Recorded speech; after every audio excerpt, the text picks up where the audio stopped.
The family of a teen with intellectual disabilities is speaking out tonight. They say their son was treated like trash, thrown into a dumpster in Winnipeg's North End on a freezing winter evening. And as CTV's Michelle Gerwing reports, it's believed he was in there for hours. Did the men say anything to you? No. Did they hit you? Mm-hmm. Where did they hit you?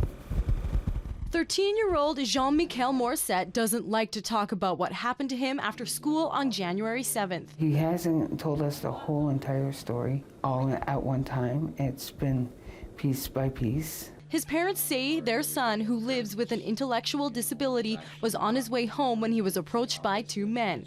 They say he was roughed up, then thrown into a trash bin in an alley near Flora Avenue and Parr Street, just blocks from his house. The temperature that day, -15. I wanted to go out and find the guys that did this to my son and hurt them the same way. Morrissette says his son spent quite a few hours inside this dumpster before a woman who works in this area opened up this door to find him inside. I just had this gut feeling to turn around and look.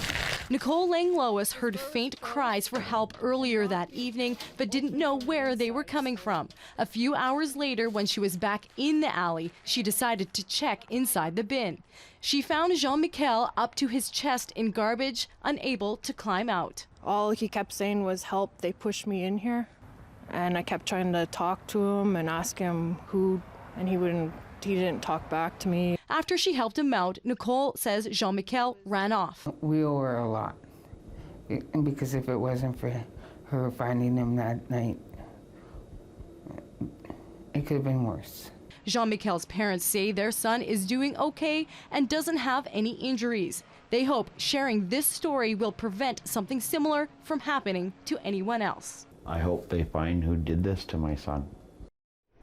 Now, near the dumpster where this happened tonight is CTV's Michelle Gerwing. Michelle, do police have anything to say about this? Well, Jean-Michel's parents and Nicole filed a police report today, and police say they are now investigating. In the meantime, his parents are hoping anyone with information or even surveillance video from January 7th that evening to turn it over to police. Hopefully somebody has some. All right, Michelle, how about Jean-Michel? How is he getting to and from school now? Well, his parents say that he probably will never walk alone to and from school anymore. Right now, they are sending him to school and from school in a cab, and that's only temporary until they find a more permanent transportation option that they're comfortable with and that is safe for their son. All right, thanks for this, Michelle.